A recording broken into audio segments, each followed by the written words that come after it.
In today's video, I'm unboxing another Twsbi mini.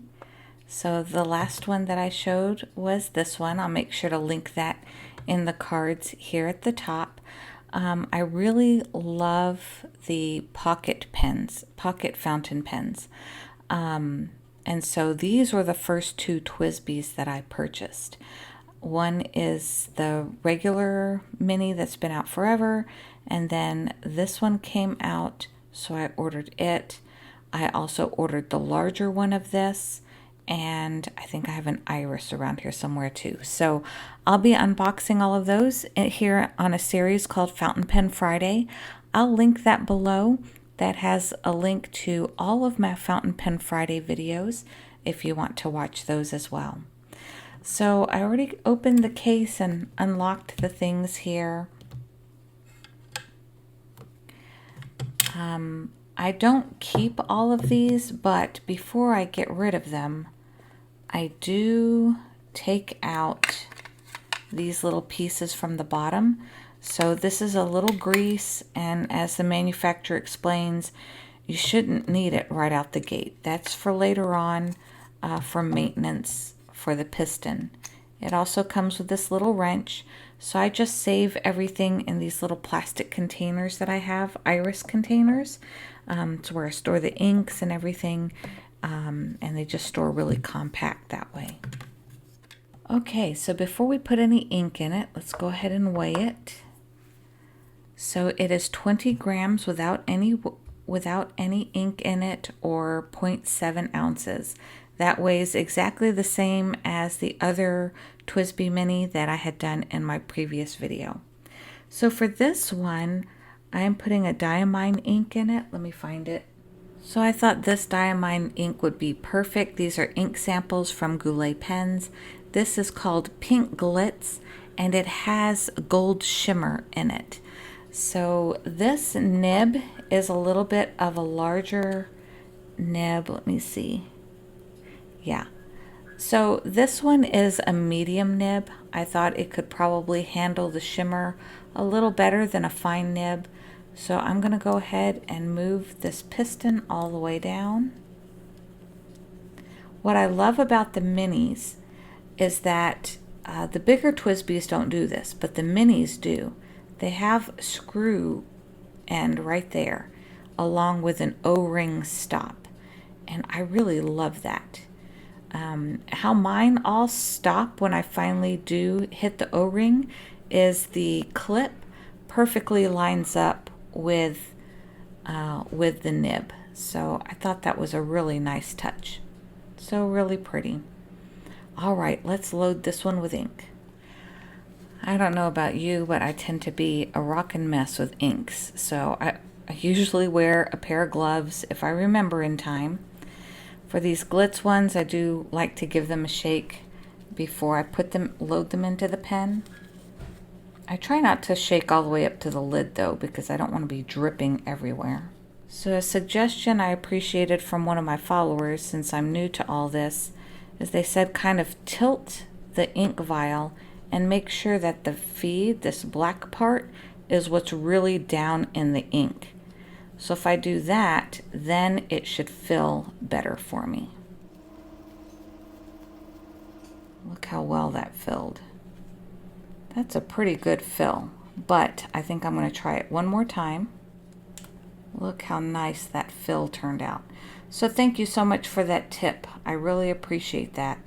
I'm able to get a really good fill by just tilting it slightly and making sure that that black part of my feed is really in the ink, and I get a full fill. All right, I'm going to go wipe this down before I make a big mess. So I believe these ink samples that I get from Goulet pens are 2 ounces. So you can see I still have plenty left for my swatch book. My pen is beautifully filled. You can really see that that gold shimmer inside of this Pink Glitz. It looks amazing. Wow, that's beautiful. And then here's the lid. Oh, it's such a perfect match. I love it. All right, so let's weigh it. So even with ink, it is at 0.7. or 21 milliliters. So not a bad weight at all. Again, it unscrews, and then to post it, it screws, and it is just gorgeous. It's the perfect fit for my hand. Again, I do have small hands, so it's not for everyone, but it's a perfect fit for me. All right, let's go ahead and give this medium nib a test run. Okay, so I'm going to pull out my Tomoe River paper notebook. What's beautiful about this kind of paper is the ink sits on top of it and it can dry that way. These are some of my others that I've done. So this one right here is the extra fine nib, which is what's in this one. So I'm going to skip some space because I do believe that the other gold one that I purchased is the fine nib. So I'm going to skip that portion right here. And let's go ahead and test this one out, which is the medium nib down here. We'll just do a little scratch up there, right?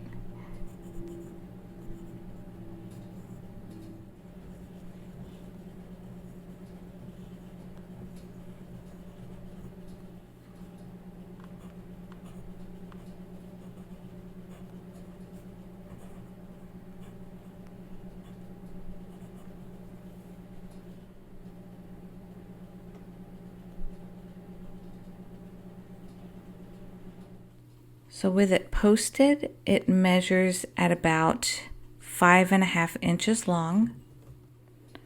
For storage, it measures a little over 4.5 inches, 11.5 centimeters. And when it's posted, it's about 14 centimeters. The gold on this nib, the gold plating is just beautiful, and it perfectly pairs with this ink. The nib is a very smooth writer, and I love how there's facets on these barrels of both of the minis to make them shine in the light. And this is how it compares next to the 580 as far as length, if you're trying to see the difference. So all of this reminded me of our travel trip to the Griffith Observatory in Los Angeles. We hit it just right as sunset was coming, and you get that golden California sun, like that golden glitz inside of this ink. And then when you look at LA, it turns this brilliant pink color. So this ink really reminded me of this moment right after sundown. The big domes open and you can look through those telescopes. We saw Saturn that night, and then you just see, like on La La Land, that beautiful city of stars. So anyway, that was our little travel trip. Hope you enjoyed this fountain pen. If you enjoy them as much as I do, please give this video a thumbs up. I'll put links on where you can find them below, and I'll see you next time.